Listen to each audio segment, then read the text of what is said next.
Part 2, guys. Hello. Hello. Thank you so much for tuning in and coming back. Hopefully you've all been and watched Part 1. If you've not, get your asses over there, or else a lot of this will not make a lot of sense. I am back with the gorgeous Beth, and we are still talking all about her journey to becoming Muslim. We closed off Part 1. I've become more modest since our last chat. So got a chill upon me. You know what? This is the warmest it's been in ages. No, it is. So you get hot anyway, just sat gassing. Yeah, literally. talking. I actually caught the sun as well yesterday. Not this is all fake tan, obviously, but like on the chest. The chesticles are red. Nice. I like it. Anyway, so welcome back to Part 2. Last time we closed off with you taking your shahada. Yeah, up to the point where I decided just before Ramadan. Yes, you decided you were going to take it. So talk us through that. Talk us through you taking your shahada. I want to know, how did everyone react? Talk to me. So, like I said in the last one I finished off, I decided pretty much that I wanted to be Muslim before Ramadan and make the most of this Ramadan that we've just done. So I actually told my sisters first, before I took my shahada, obviously. I told my sisters that I was basically decided that I wanted to be Muslim. And I didn't know, stupidly, I didn't really know the correct way to go about it, as in, thinking about it now when I say it out loud, obviously all my family would have wanted to be there on my dad's side for when I took my shahada. But I had this thing in my head that I wanted to surprise part of my family with it. But then, in hindsight, they would have been gutted if they'd not been there for my shahada. Like, that was I don't know what I was thinking, yeah. So I ended up speaking to my stepmom, and she was like, the best thing to do is speak to your dad and your brother, like, let everyone know, and we can all go to the mosque together if that's what you want to do. You can take your shahada, I'm pretty sure, anywhere, as long as you've got 2 adult Muslims. If it's 1 or 2, I'm pretty sure it's 2. Does one of them have to be what's your version of the priest? Imam. No, I thought that's what I thought, but I've been told, unless this is wrong, that no, it just has to be 2 practicing Muslim elder, adults. yeah. Is your brother classed as an adult? Well, just a bit. No, I'm joking. No, it is. Yeah. I just because he's not older than you. Do you know what I mean? I probably in could. Theory, he is. Do you know what? I don't know if you even need to be older. I might be making that up because I think my brother said at the time we were trying to organise it, was that I could do it. I think that's okay. I don't know if you have to be. I think you just have to be legally an Muslim. adult. Yeah, 2 Muslims basically. Yeah. So do they have to be men? Good question. Absolutely anybody. I don't know actually. I think so, only because, to my understanding, there's only male imams. To my understanding, I might be wrong with that, but female imams, stand up, make yourselves known. I don't know about that 100%. What if you really wanted to be one though? I mean, I think there's women on the women's, because in the mosque, for people that don't know, the men and women pray separately. So there's 2 different sections. Can you to the see mosque. each other? No, you're in completely separate rooms. Okay. Why is that? The imam speaks in the man's part, and there's a speaker in the woman's part. Okay. So you can hear, obviously. And is that a female speaker? What do you mean? No, a speaker. Oh, like vroom, vroom, comes vroom. through a female. No, earpiece. 1 2 1 2. And so he said. No, it comes through the speakers in the room. Got you. Anywho. Female one. Just because, again, some women who are a lot more private and especially a lot more modest don't want to be praying around men. Okay. Just keep it separate. Even if you're saying the same prayers? Yeah. Interesting. Okay. Obviously, between a man and a husband and wife in a home setting, the women always pray behind the man. Okay. That's usually because the men lead the prayers, so it just makes more sense. And also, so it's like, as we've spoke about in the previous episode about modesty, is a big thing within Islam. So there's a thing of like women bending down in front of the men kind of thing. Okay. To like stay behind, just how it is. Get a big view of a bloke's booty hole instead. Yeah. So yeah, what was I saying? Why was I getting to the mosque? Yeah, so the mosque is separate. Yeah. Women and men. So you can take your shahada in the mosque if that's what you prefer, with the imam and your family, or you could do it in a home setting, as I said, with whoever that might be. I did it, spoke to my brother finally about it. I think he was quite shocked and happy because I don't think my family saw it coming really on my dad's side. I think they definitely knew that I was interested, especially with how much I'd practiced Ramadan the year before, and like maybe certain questions I'd started asking my brother, because again, my brother did get, and I'd say in the past couple of years, he's been on his own journey himself, so I'll not speak too much for him, but I'd seen how he'd started practicing the religion a little bit more, which in some ways drew me a little bit closer to thinking, more interested in what changes have been in him, kind of thing. So I knew it was, even though he'd never said it, I knew it would have been a big deal for me to be Muslim, like for me to go from not really being in their lives, being atheist, to then coming to him and saying I want to be Muslim. And especially for my dad as well, because of the relationship that we'd had and got so close, I knew it meant a lot to him, but obviously didn't do it for those reasons. So when I told them to, they were obviously over the moon, and my brother arranged for it to happen in the mosque within like a couple of days, because he was like, the sooner the better, and it was just before Ramadan, which is perfect time. So yeah, I went with my stepmom and my sisters are happy for me as well, but I think to them too, it just meant a little bit extra, a little bit more, yeah. So yeah, I went to the mosque. I went up to the front with my brother and my dad, and as I explained in the episode 1, taking your shahada is where you say it in Arabic and in English, and that's basically as long as you believe that in your heart and you're saying it with genuine intention. And what are you saying? You're saying, so I'll say it, I think I said it in the first step, but I'll repeat it again. In Arabic is ashhadu an la ilaha illallah, which is I bear witness that there is only one God, Allah, there's only one God. Isn't it mad that the English version is so many more words than what you just said? Yeah, and then are you just talking super fast? Wa ashhadu anna Muhammadan abdu rasuluh. I think I've just said that right. I've said it in 2 parts, so I don't know if I said it right. But yeah, the second part is, and you also bear witness that Muhammad is the last messenger of God. That's like the core belief, like I said in the first step. So yeah, you repeat that. Everyone was all emotional. Even like people in the mosque who obviously have no idea who I am. Do you clap? I don't know if they clapped. I was very much on... I was all like, whoa. Yeah, and I think when I said it as well, I just felt... I think because it had been building for so long and I'd probably put it off a little bit, I just felt like... relieved. Yeah, like... done. Yeah, just happy. Just peaceful. Like, you've passed over that next phase. Like it's official now. Like I've already got in my head what'll change, and to be fair, not necessarily a great deal really changed with me, but great lead, which will go on. Yeah. So yeah, that was basically it. Took my shahada, and then Ramadan started. So it was the perfect time because, as I said, I've explained the month of Ramadan is to get as close as you can with your religion. Yeah. So it was a perfect time to go straight into praying 5 times a day. In terms of what'll change, another thing that kind of sort of led me towards it was I realised a lot of my morals and my beliefs and how I was as a person, in my opinion, pretty much aligned with what it meant to be Muslim anyway. Yeah. In how I treat people, in how, not to like big myself up, but I think I've got quite a genuine heart. You've got a pure heart. You have, I want the best for people, try and do the best. Not perfect, definitely do things wrong, but I'll always offer to help with things. I probably do a bit too much for people in a lot of ways. Retweet.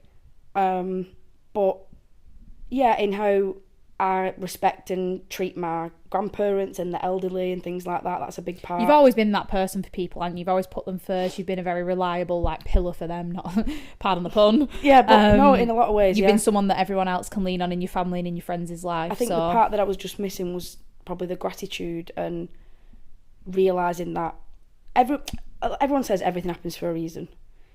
And I don't just believe that all them reasons are like by chance and coincidence. No. I think taking more appreciation for God has literally got the perfect plan for you. And everything that we all say, everything happens for a reason, does happen for a reason. And it's because he knows exactly what's coming. If something didn't happen for you, it's something better's coming. Everyone sort of believes those kind of things. I just now really relate that and have my eyes open to that being God. You've tied it to something, and where everyone else leans on you, you probably now lean on God and your religion and your belief. Exactly. That's your safe space. I think at times when I felt like, to be a bit cringe, but at times when I've not felt like I've got really good people around me, and I know I could go to anybody about anything, but sometimes you don't want to burden people with stuff, and you don't feel like you want to, you not necessarily feel alone, but like a panic of like, what do I do, and that for me is I've got my 5 daily prayers. I've always got somebody watching, somebody guiding me, somebody listening to me, and there's a lot of peace in that for me, like a lot of peace. So yeah, in terms of day to day, what changes, obviously my life before, I have done things that I know haram within my religion, so like obviously drinking is haram, which means forbidden. Anything that's halal is permissible. Yeah. And anything that's haram is forbidden. So obviously drinking, not saying that I've done all these things, but in general, looking at your life a bit different. So like putting myself in certain situations, like I don't really go out. I'd stopped going out and drinking a long time ago. Ages really. ago, yeah. You know myself, I'm not that big. I've never been that big on drinking. Probably when I was a lot younger, but especially in the last couple of years, I'm not big on it. I don't know many people that have woke up the day after a night of drinking and been like, I am over the moon with how much alcohol I drank last night. Yeah. Getting, yeah, it doesn't happen. No. You might make some funny memories and you might have some good times, but ultimately, and you're not taking those away. Ultimately, it's poison in your body, and it doesn't bring you any benefit. It's a depressant. It's a drug. So yeah. Definitely not missing anything with that. So going out in them type of situations, I think the only thing that will change really is that I'll probably think twice about certain places that I put myself in. So unless it's a really close friend or a really big event, probably not going to go to as many places where there is a lot of alcohol or that's kind of happening, just for what I prefer to be around. Obviously with the 5 daily prayers, I wasn't doing that before, so that's something that's changed. But as I said, alhamdulillah, because I started in Ramadan, it was such a good place for me to start because I just got in that routine, and I don't want to break that routine. I've done it for 30 days in Ramadan. It just feels normal now, and I have a bit of a guilt, like a bad feeling if I miss a prayer. I'm like, I need to wrap up what I'm doing, or make sure I hit it, or definitely catch them up. Like, I don't want to miss anything. Again, the only time that you don't pray is when you're on your period. Yeah. Oh, you don't pray? No, you can't pray because before you pray, you do what's called make wudu, which is clean yourself in a certain way. Yeah. And it's seen as like purifying yourself and like cleaning your body to then 5 times a day to your God. There's things that break it. So if I for Fajr, which is the early morning prayer, it's like 3-4 o'clock in the morning at the minute. Crikey. Yeah, so I get you meant to get up at that time? Yeah, ideally. Wow. So you don't just do it when you wake up? Some people do, yeah, but it's very much advised and you should be getting up. But even then, like I said in the first step, it's what people are selective for. You've got a flight at 6 a.m, you're jumping at the bed at 3 o'clock. Do you know, there's things that people are selective for stuff, so like... If you want to, you will. Yeah, I completely understand the mindset of, what, you're getting up at that time in the middle of the night, but it's something that's bringing me a lot of peace, benefiting me, and is bringing me closer with my God. So yeah, I will get up at that time and do the 5-10 minute prayer that I need to do, be a bit grateful. You can either go back to sleep or get up for your day, whatever suits you. Also, there's many a night that I've got in at 3 or 4 o'clock in the morning and not thought about it twice. So do you know what I mean? It's all perspective. It's all perspective, yeah. So yeah, I get up at that time and you do what's called wudu. So you wash yourself in a certain way. It's fairly quick. It's not too much of a long thing, but it's just like to purify your body. Is it in the shower? No, so you wash your front and your back, and then this is how my family do it. There might be slight variations of how people do it, but I'm pretty sure this is right. You rinse your mouth 3 times, put water like up your nose, rinse your nose out 3 times. Everything's in 3s because 3's like a good number within Islam. I don't know why there's a lot of things that are done in 3s, and odd numbers are throughout the Quran. Like,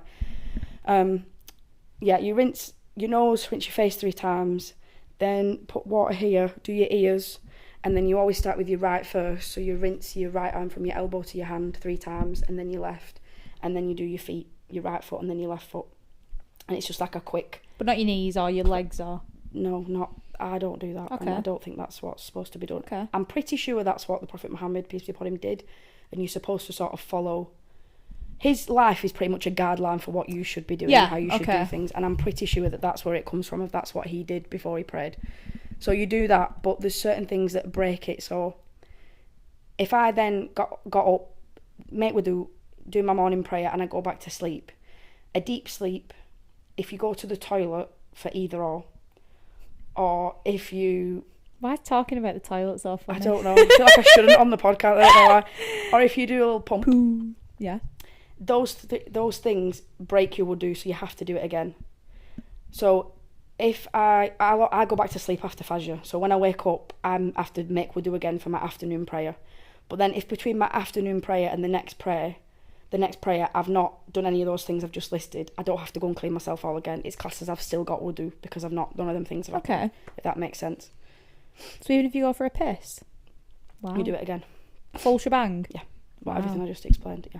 Good grief. And it's just about, like I said, Tell you what, I'd be cleanest bastard in the world because I've never have toilet. But there you go again. Like people, the mindset to that might be like, that seems like a lot or extreme, but like, I've never been cleaner. Like you're doing that constantly. Yeah. That's only a benefit to you. Like it's not anything that's gonna harm you in any way. Do you know what I mean? Isn't it mad that you don't do your armpits though? Obviously, it's recommended to shower and keep clean in the meantime. You know what I mean? If you shower after you wudu. What it do? If you shower after you wudu, does that break it?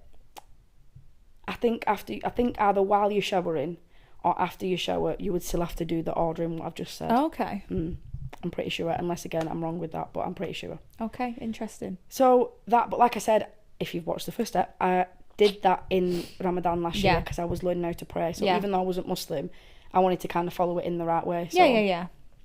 I learned about that. So I think I've had a really good build up and introduction to it. A lot of the things have not been You've that kind new of started to me. as you mean to go on. Yeah, not a lot's changed. No, they've not necessarily been that new to me. Okay. And I've seen the benefits, and I like I said, I resonate with it. So yeah, that in terms of the 5 daily prayers, obviously be mindful of what you put into your body.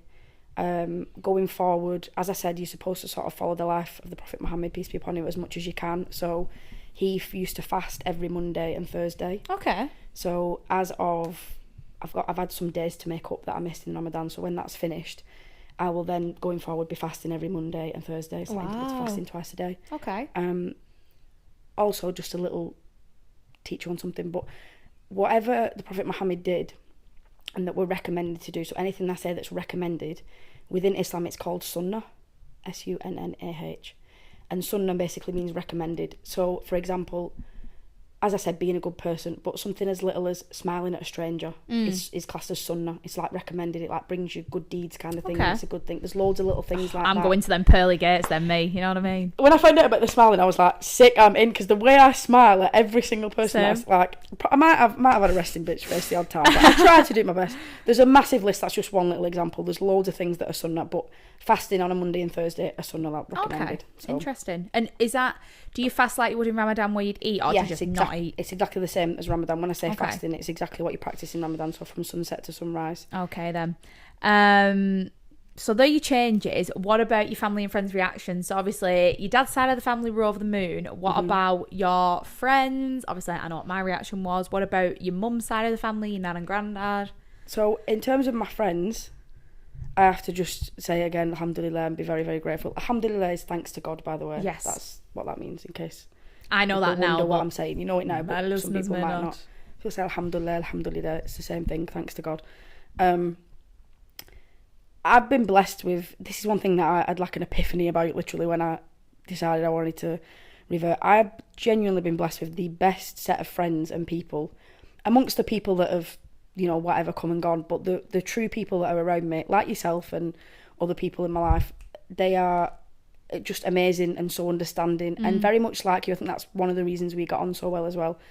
Like my friend Eve, Kieran, George, Becca, my closest people and yourself, like they are all people who will ask questions, be open-minded, be understanding. I feel like I surround myself with them type of people. So your mates, innit? They're interested. Something like this, everyone's just been like, oh my God, I'm so happy for you. Like, it makes so much sense. Like, now you've said it, it makes sense. I'm so happy for you. I think as well, because my closest people know how important it's been. Our family is like top of my list with so many things. Like, it comes over everything. And it's so important to me to be close with my family and have that relationship and feel like we can tell each other anything and do all that. And I don't feel like I'm my best when that's not happening. Yeah. Which I understand is part of life. Arguments and disagreements happen and things, but I do not cope. I don't think many people do, but I really don't cope well. No, nothing hurts like family trauma. Like, yeah. So the fact that I've managed to regain my relationship with my dad's side, all my closest people know that how massive that is to me and how important that's been to me. So to not only regain that relationship, but then also resonate with their religion and then become Muslim, which ultimately is only going to bring me closer, obviously, with that side of my family, which is not the reason, but a massive benefit from it. Everyone's just over the moon. Everyone just is really happy from it. Yourself, you were really happy. Everyone just said they were proud of me and that they're just happy. Not nothing else really other than they're just really happy for me. and anything that they can do, or like ask questions. Like yourself, you'll ask me questions and be like, I don't want to be ignorant, but let me just check, is this that? Like I'll answer them questions for days because you're interested and you want to know, and you're coming from a good place. Like there's very little. You also get it because you have been that person before. You have been uninformed. I've been completely on the opposite side, where I said, to the point where I was probably a little bit ignorant and did associate stereotypical things with Islam. So there's not really much that people can ask me that will offend me in that way or whatever. But yeah, my friends... how you ask it, isn't it, of course? Yeah. My friends, alhamdulillah, everyone's been happy and fine. My mum's side, I think some members were a little bit like, okay, didn't see that coming. But then when I've sat down and explained, like I said, we didn't go to church all the time. We've not been a religious family. I've found something that's resonated with me in my own way. Again, alhamdulillah, everyone's been, if whatever makes you happy, we're happy. So I can't complain at all. Oh, I've had like people like yourself and my close friends buy me little Eid gifts, which is just the cutest thing ever. I noticed you got your necklace on as well. Look cute. Yeah, she got me. Wait, when did you get? Was this my birthday? Yeah, you got me this for my birthday. Yeah. Even then, like I didn't take my shahada then. You didn't know, but you knew I was on that. Like, it was important to you. Yeah. I knew it was important to you. You little cutie. Oh, I absolutely love that. Right, time for some questions. Yes. So I've had a lot of why did you become Muslim? I think I got asked that actually 12 times. Okay. So I can tick that one off now nicely. We've answered that one, and also what inspired you to get closer. I'd say we covered that quite well. I think so. I probably missed some things out, but we move. No, it's okay. I definitely know which question I want to end on. So let's go for... Are there any parts of Islam that you don't resonate with, or things that you won't be necessarily taking on? You know, like in religion and quite, like in a lot of things, there's some things that are like historical and generational and traditional, but that like you necessarily don't agree with, which doesn't detract from your relationship with God, but no, I think it's not for you. As a Muslim, there's obviously in terms of like the Quran, the Prophet Muhammad, the life, like everything, the teachings in that, you have to look at it as this was like 1400 years ago. Yes. So we're living in a completely different time when the Quran was passed down to Prophet Muhammad, peace be upon him, and a lot of it, when you're learning about it, you can't relate it to today's society in a lot of ways of things were different then than how they were now. So there are things that I can't necessarily say I disagree with it, because like I said, I'm talking about a different time, so I respect it, and as a Muslim you're not really supposed to disagree or like have an issue with something that the Prophet did. It's not a great way to look at it. You have to change your perspective on the time that we're looking at. So I'd say the only thing that I don't resonate with, that I'm probably not on board with, is men having up to 4 wives. Yeah. But I'm not saying there's not parts of some Muslims that practice that, and some men that want 4 wives and things like that. But generally in today's society, it's not that common anyway. It's not for you either. It's not for me, and it ain't that common really. I don't think it is, because the terms of that, there are like specific terms. Men, again, try and research it and have a look at it if you're wondering like what the hell is all that about. My understanding is there are a lot of terms and conditions that come with that. Basically, it's not just a man wakes up and thinks, I want 4 women all to myself, let's go, and like there are a lot of terms that come with it. For example, you can't have more than 1 wife if you physically can't provide for more than 1 wife. It's what you do for one, you do for the other, and the exact same in terms of like money, whatever the children have, whatever the wife has. Like men are the provider within Islam a lot of the time. Can women have more than 1 husband? As far as I know, no. No. Okay. And could you divorce a man if he married another wife? Like, do you have to agree to him having 4 wives? Yes, that's part of you. Right. That's part of you when you marry them. That's part of what you... Respectfully, who's agreeing to that? And I'm not trying to take away from anyone with their own beliefs, but... Some women... I don't know, marriage is important to me. Like, taking religion out of it. Because, again, 100%. I don't associate marriage and religion. I won't be getting married in a church. Soz, nan. One love. But... my red bins. She's not Jamaican, she's just dead. It's just funny. She's also not a fan of Blue. One love. No. Hey, they're a cracking band though. Blue, what a stellar cast. They need to hang the hat up now, though. They're terrible. They like take that. Anyway, but like, I view marriage as like you're marrying someone for... Like, I know it doesn't change a lot, but for me, I'm thinking, like, to meet someone that you decide you want to marry, I think is a huge thing. To just meet someone to be in a casual relationship with, or a relationship with, or sleep with, or whatever, you know. But, like, to decide you want to marry someone, to me, I think is a huge deal. Yeah. Albeit it's a piece of fucking paper at the end of the day. And why would someone want to share that person? Yeah, I know. I mean, I suppose it's more about, obviously, family, again, that's something I really resonate with, is massive within Islam. Not saying that it's not anywhere else, but a massive part of Islam is your family and having children and extending, like, your family and supporting your family. So I can... There's extending your family, then there's having 4 women no, up the duff at once. I know. And like I said, it's not something that I would be part of, but I can... It is one thing I will inherently disagree on. I can put myself in someone's position who have learned and interpreted the religion in that way and resonate with it and don't mind the idea of the man that they're with providing for as many people. And I can't speak for those women that, you know, resonate with it, nor do I want to disrespect it, because it's part of the religion somewhere that can still happen if everyone agree, all parties agree to it, basically. So if I was to get married to someone, I could put it within my marriage that I do not agree to my husband getting involved with any other women or marrying any other women. It's not as strict as I'm probably making it sound either as well. There's a lot of terms and conditions around it. It's an open discussion for the person that you're with and you know what you want for your future and things like that. It's probably the only thing that I've heard about the religion that I'm a bit like, not for me. Not for me. But again, I respect anyone for whatever decisions they make, and their own relationship with God at the end of the day is down to them. On that note then, in terms of that's something you don't agree with, one of the questions we got was the take on Islam abiding paedophilia, re the Prophet Muhammad and Aisha. So talk me through that one. It is something I had to Google because, as I said, I'm an uninformed swine. Yeah, I feel like we've definitely dived into like probably the main and only thing that people find an issue with Islam in, as well. Like in terms of like controversy or like... It's a common... people who are... First of all, Islam does not abide paedophilia, okay, in any way, shape or form. The idea of that is insane. I can wholeheartedly say that Islam, can't say it enough, does not abide paedophilia. It's a difficult one because, as I said before, we're recommended and we're advised to follow the life of the Prophet Muhammad as closely as possible. Yeah. Now, if you're taking that mentality, the Prophet Muhammad marrying Aisha, by the way, there's a few debates about the age of Aisha, but the whole idea of what's being brought up here is that Muhammad married a young girl, which obviously in today's society is paedophilia, which Correct. I can appreciate and understand. However, like I said before, finishing the point of we're recommended to follow the life of the Prophet Muhammad, peace be upon him, there's not any teachings or Islamic readings that advise us men to marry younger women. No, don't marry within child, reason. Yeah, there's certain things that obviously related to that time that don't relate now. Equally, there's certain things that were in place at that time that they couldn't know how society turned out today, and they relate to today, which is some of the miracles of the Quran, what I find fascinating. Like well, let me finish this because we'll be sorry.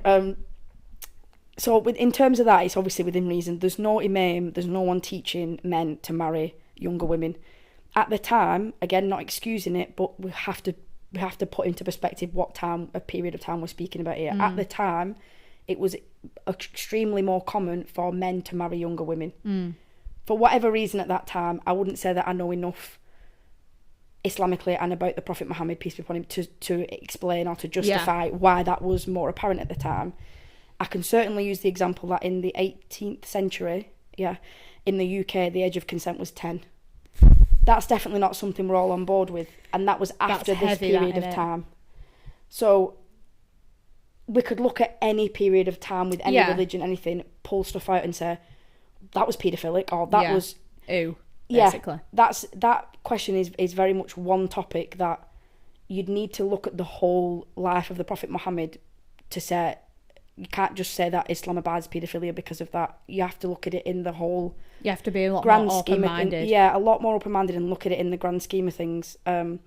Another explanation that I've seen for that happening at the time, or not an explanation, but something that kind of agrees with what I'm saying, backs up what I'm saying, sorry. At the time, obviously, like Jesus, like we've said before, the Prophet Muhammad, peace be upon him, had 1,000,001 enemies, people all over the place that hated him, stoned him, that wanted him dead in all kinds of different ways. Even his worst enemies at the time, they weren't calling him a paedophile, which goes to the point that at that time it wasn't a thing. It wasn't Muhammad is a paedophile because he's married. It was just more common. That's all I can say. So I'm not agreeing with it within today's world, but I can't pull him up on that for that time when it was a lot more common. Okay. So yeah, I would say do a lot more research into the life of the Prophet and all the good that he did as well. Yeah. And at the time, he wasn't boasting around going, "I've married a young kid." It wasn't that kind of thing. I hope I've explained that well. No, yeah, spot on, mate, for me. Okay, more light-hearted. That was deep. Yeah, no. Will you wear a hijab at some point?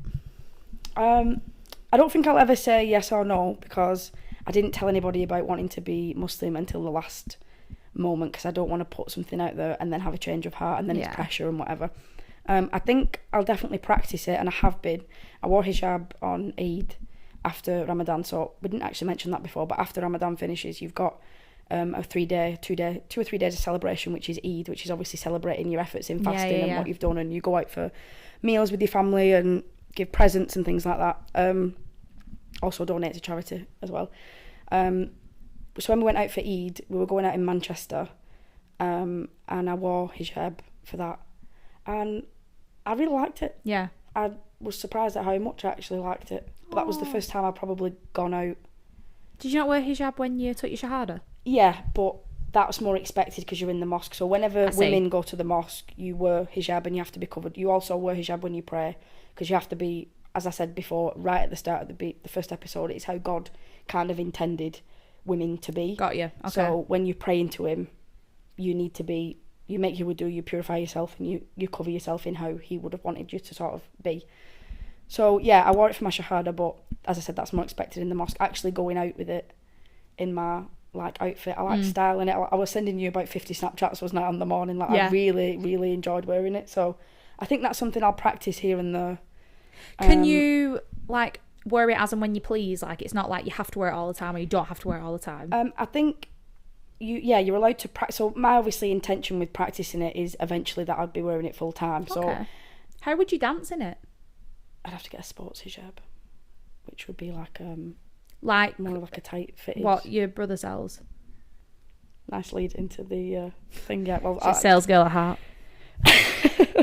Yeah, sports hijab. On that note, that's probably one thing that I should have mentioned in the first step, to be fair, that brought me a bit closer to it. My brother and his 2 best friends started a modest activewear brand because they could see a big gap in the market for Muslim women, basically, and the options that they have in terms of when it comes to fitness and people who prefer to be more modest and cover up. There's not a great deal of options. I think a few brands have started it now, but it's basically put a baggy tee on, isn't it? Cover yourself. And they have also done a sports hijab. The brand's called Evolute, and that's done really, really well. That's also something that probably made me go on my modest journey a little bit more, because I saw because it enabled you to... Yeah, and with that we started a run club on the side of it as well.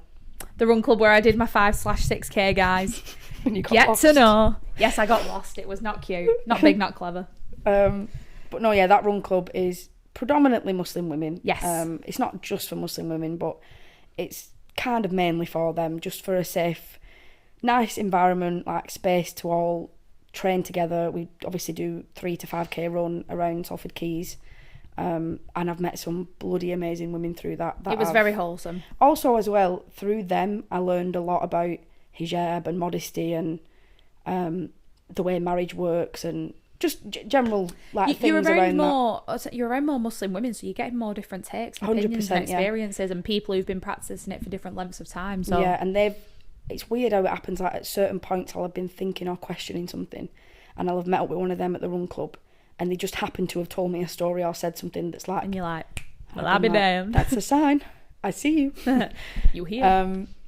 Yeah. So, in terms of the hijab, which is what we was talking about, I would either wear my brother's sports hijab, which is obviously a much more breathable, rather than the jersey. Not lycra, but much more breathable material.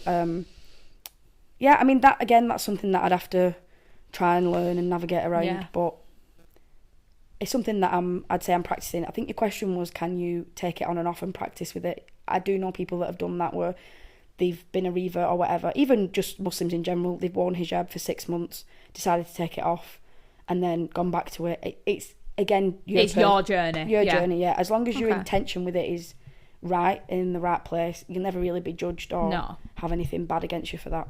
So, yeah. Will you marry exclusively in your religion? Ideally. Yeah. I think unless there was some incident or something occurred where I met someone and very much thought that it was my person, but they didn't happen to be Muslim. I don't know how that would happen either, but yeah. Well, I was going to say, like, if you... Depends on the situation you're in. Mm-hmm. If you're not going to put yourself in those situations anymore, but again, if you believe that things happen for a reason, and you meet that said person and they're not Muslim, are you going to allow religion to take over, or are you going to allow your heart to lead? How are you going to... Or do you think that they're both that connected that it'll be the same cat, less hair, even if they're not Muslim? It's really hard because I could meet somebody who's very religious but just not Muslim, and they could be Catholic or something else. I don't know. I wonder how that would work. Yeah, I mean, it does happen. Like, well, it does. It did. It did. Hello, the results. No, it definitely can happen. It's hard to say. I mean, ideally, there's a very like halal way that you should sort of meet your person. So, some cultures are some families are a bit more strict with it. Some are a bit more lenient. Within my family, the done thing is kind of like, let's say if a Muslim man or somebody was interested in me and wanted to like date me or whatever, ideally we wouldn't really speak for too long without my dad knowing. Okay. That's probably the most like halal way to go about it. Was they would kind of approach my dad and be like, I'm interested in your daughter, and then my dad, he doesn't have like full control over it, but he certainly has a bit of a say in whether he thinks that person's right. Equally, somebody could go to my dad that I've never met, not that I've not met, but that knows of me and is interested, and say, I'm interested in your daughter, kind of thing. And then we have like permission kind of to sort of date and like see how things go. Do you date for a long time? It's all dependent really on what you want and how things go. So if you're somebody who prefers to take it a bit slower, then you can date, I suppose, for however long. It's encouraged to kind of do it sooner rather than later. Why? Just because there's less time for haram things to take place. So like the big on, obviously, like no sex before marriage, and things like that. So it's just natural, like the more you spend time with someone, or the more like you're closer with someone like that. I mean, Islamically, ideally, you're not really not supposed to like kiss or do anything at all until you've like made that decision and you get married. Oh, imagine if you fell in love with someone and they had honking breath. Oh, they're a shit kiss. Sorry. No, I know what you're saying. No, I know what you're saying. No, do you know what I mean? Because obviously, like, everyone's different. Don't mind. It's hard to say. Adjusting. I think, ideally, my Muslim side would obviously want me and expect me to follow it as halal as possible. Oh, of course. And I'm not even necessarily on about that, about like you holding out. I'm more the fact of like, if you meet that person and, you know, they could be Muslim, they could be this, you could have your dream man on paper and then you meet him and you're like, oh. Yeah. And that could work in anywhere, wouldn't it? Like taking religion out of it. As well, conversation, to my knowledge, is a bit different. So like, I'd say generally when you meet someone, if you're not following obviously that religion, the time that you spend and what you do is it's still getting to know each other, but Islamically it's more like you're discussing like your morals, what you want for the future. It's more to the point and direct, not as much time wasted as in, let's see how it goes for a couple. Get to the point. Like, what do you want in life? What do you want out of this? Is this going to work? Is this going to work? Yeah. What do you see for your future? And then you get a gist. You do generally anyway. If you're dating or whatever. What do you mean? Like, well, I'm thinking back to my dating time here. I thought loads of people were right for me, and then I dated them and was like, oh. But like, do you not think it's very easy for people, again, taking religion out of it, to say one thing and do another? So like to say that they want the same things as you and align with you, and then go and do things that are haram. Yeah, of course, and that happens as well. Like, again, divorce is haram, isn't it? I don't think a divorce is haram, but it's not recommended. So, well, it's not recommended anywhere, is it? Really? Let's be honest. But it's not, as far as I know, it's not the worst thing ever to divorce, but it should be like obviously I'm speaking very obviously, it's like the last resort. Final, so I think from my knowledge, you'd be more inclined to try and do absolutely everything, where a lot of people are maybe quick to get out. Yeah. For various reasons, for your children, for whatever it is, you try and work around it and help that person if they're going on the wrong path or something like that, or do whatever you can. And it's kind of like when you get to maybe the last point of I can't do any more for you, that's then when it would be the bit more reluctant to give up on that kind of stuff. Okay. But again, it's all down to, it goes back to as well not everyone being perfect. I think this is under the presumption that every Muslim that meets and get together are both perfect practicing Muslims and there's no issues. There's obviously going to be... It doesn't exist, does it? There's obviously going to be within every relationship, issues. Okay, so final question. What is the most beautiful thing about Aslim? I can't speak. Who's Aslim? Who is Aslim? Aslim. Take Islam. Islam. What is the most beautiful thing about Islam? Sort of right now for you. I think within Islam, everyone says that everyone's part of the Ummah, which is like the religion. Like it's you're all one. Everyone is one kind of thing. Okay. So because you all follow the same prophet. And basically everyone's your brother and sister. Like you're all one. You move and you act and you live and you breathe as one. So if your neighbour, even if they're not Muslim, to be honest with you, if your neighbour is going hungry, as a Muslim, you shouldn't be putting food on your table unless you're helping. Unless you can put food on theirs as well. Yeah, and you're helping. In a sense, I don't know if I've described that right, but in a sense, it's like a community. That's the easiest way to probably describe it. Like when I meet other Muslims, 9 times out of 10, I feel like I've known them my whole life. Yeah. Just for the fact that they're Muslim. Because there's like a instant bond and like understanding that you have about how we should treat each other and how we should be with each other kind of thing. I love like how understanding and caring, and this is not just specifically to Islam, but generally my favourite thing about it is that like how thoughtful, kind and caring you are to everybody around you. Like within where my dad was brought up in a place called Kairouan in Tunisia, some places are more well off than others, but specifically one area, like when my dad goes back, he'll make a point of giving food to like all the families in that area or like helping in whatever way that he can. Money, like if someone needs money or someone needs something, it's not thought about twice. If someone needs help, they need help. That's it. It's no debating. Even if you've not got it, you'll borrow from somewhere else to give. Like it's a. Am I making sense? That to me. Yeah, is you like the sense of community and the way it makes you feel, and the way people treat each other. Yeah, the way like you consider other people. I think that's probably one of my favourite things about Islam that I feel like very drawn to. Like I said, all the people that I've met from the Run Club, I just feel like I'm in a big group of sisters. Like I can talk to them about not anything within reason, but I could go to them about anything, that offer a hand with anything.